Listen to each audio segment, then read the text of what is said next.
What is going on, guys? Jason Burke here, Styles Clash for life, coming at you on YouTube, and today I've got some football focus.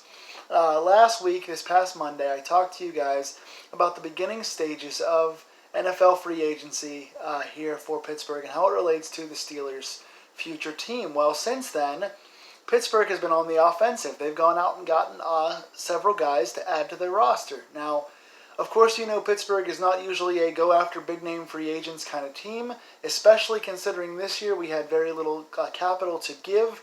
We were very much over the cap, so we had to do a lot of restructuring. We had to lose a couple of guys. So I just want to quickly touch on some of the things that have happened since then. First and foremost, I hope you guys are safe and happy and healthy and getting stuff done and resting and loving those that are in your life and are safe from this crazy coronavirus.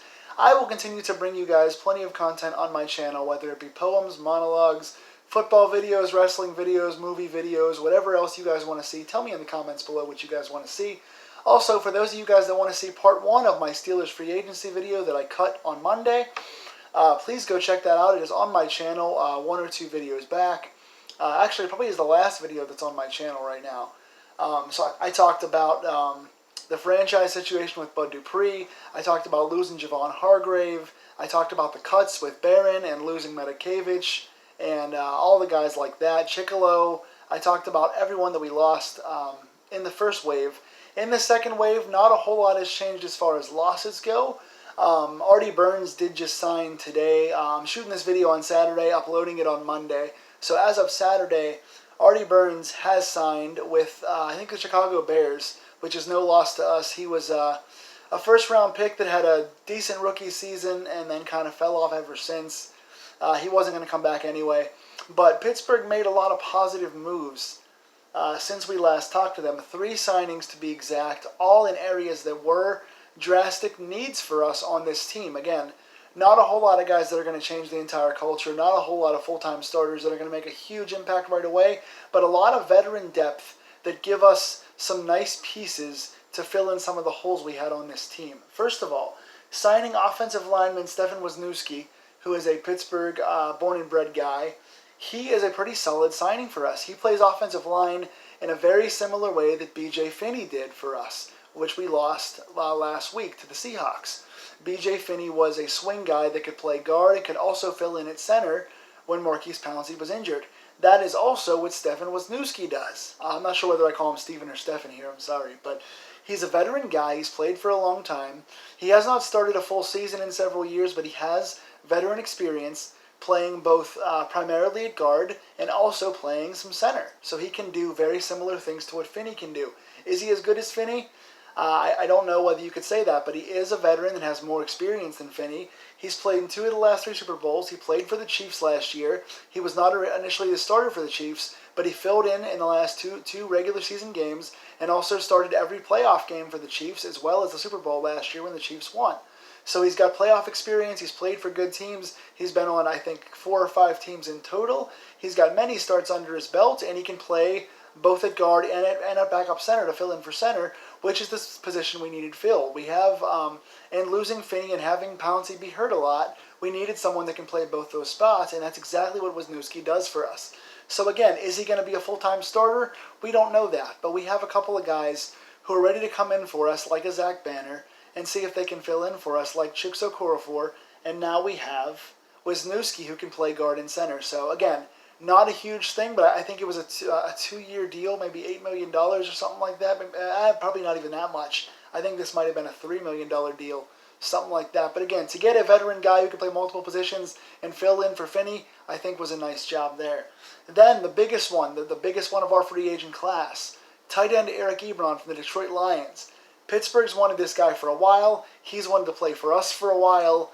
I think he's a great fit. Pittsburgh, one of their biggest needs for a while now, all season long, has been tight end. We did bring back Vance McDonald because we restructured his contract to pay him less. So he is coming back for us this year. Nick Van Et's still an unrestricted free agent, so we could re-sign him or he could go somewhere else. And then we had Zach Gentry on the roster, who we drafted as a project rookie who's got a lot of size and height but doesn't have a lot of skill as far as catching the ball. So those are the three guys we currently had on the roster. Vanette's probably going to be gone. So we brought in a veteran tight end in Eric Ebron who can be dynamic. He's had his own drop problems, and he's had a few injury problems. But again, he's another guy who's pretty trusted. When he played with a good quarterback in Andrew Luck, he had like 13 touchdowns and 700 yards receiving. So when playing with a good quarterback, he can make a difference. His hands can be a problem at times with drops, but when he catches the ball, he can make some pretty dynamic, high point, and one-handed catches. He's got a pretty illustrious career with that. When playing with Stafford, he played pretty well. Even with playing with guys like Brissett and guys like backups like that, he's played pretty solidly. Again, he's not a perfect signing, but he's probably the best tight end in this free agency class that we had a chance to actually get. We were not going to get Austin Hooper. It wasn't going to happen. We weren't going to get a guy like Mark Andrews, a guy like that. But we were looking at a late to first / high to second tier tight end who we could pay a small amount of money to come in and be a veteran presence for us and be a good red zone target and be somebody, if Big Ben is healthy, that can extend the play. Ebron is fast down the middle of the field. He can get open. He can high point the ball. I like this signing a lot for us. And along with Vance McDonald, whose play can turn around if he stays healthy and if Ben stays healthy, now you've got a 1-2 punch that's one of our best 1-2 punches in years. Again, there are questions with durability, there are questions with hands, there are questions with our quarterback, hoping Ben can stabilize, and I think that he can. But we're adding another dynamic veteran red zone target to our list here. I like this fit for us a lot. And finally, one last final signing for us. We traded with the Baltimore Ravens. You know there's a virus in the world going around when the Ravens and Steelers make a trade inside the same division. We traded, we gave up a 5th-round draft pick in 2021, so next year's draft, for defensive lineman Chris Wormley and a 7th-round pick. So Baltimore gave us a defensive lineman, Chris Wormley, and a 7th-round pick to us for a 5th-round pick. So they trade up 2 rounds in next year's draft, the 2021 draft. And I like this signing too. We had 2 guys right now who are trying to fill in at defensive tackle for the loss of Javon Hargrave. That's one of our biggest holes since Hargrave left. And we have 2 guys who could potentially fill in. We have 2nd-year, very young Isaiah Buggs, who's a project but is a late-round draft pick who we like, who's shown potential already. And we have the veteran Tyson Alualu, who is a defensive end who fills in for the 2 ends, Tuitt and Hayward, when they're injured, but can also play a little bit of defensive tackle. So we've got a veteran guy who can move over there, and we have a young guy who can play there. Now we add another guy in Wormley. I think he was drafted in 2017, so he's going into his 4th season.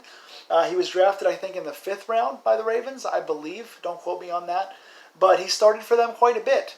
And the Ravens' defensive line was the lowest in the entire league in sacks this year. I think they only had 3 or 4 for the entire season last year off the line.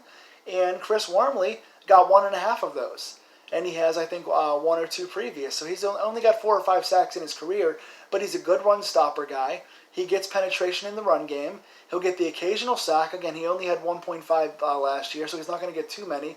He's not the athlete Hargrave is. Nothing like that. He's not going to be a culture change guy, but he is a guy who, I think he had 7 or 8 batted balls last year. Or maybe that's total, I don't know, in his couple of years. But he's batted some balls, he's got some penetration in the run game, and he's got a few sacks. Again, he's not going to be a super athlete. He's not going to be a instant starter game changer, but he's a solid young guy. He's played now on a good team for the last several years on a decent defense. He gets run-stopping penetration. He'll get a few sacks.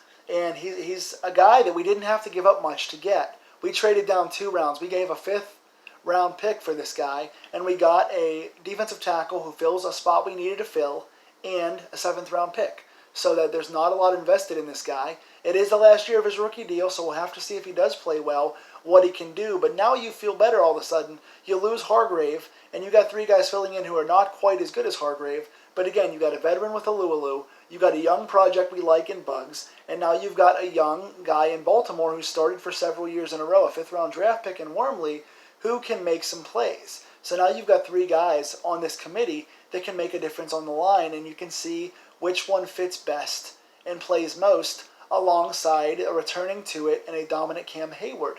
Now you've got a pretty good line. So again, none of these guys are culture changers. Ebron's the biggest one. You're not going to get a lot of fancy picks here. But Pittsburgh had 3 of their biggest holes filled by players that at least get some veteran depth here. All of a sudden now you've got the O-lineman Wisniewski, you've got Eric Ebron, the tight end, and you've got the D-lineman Chris Wormley. So you add three pieces that make holes for us.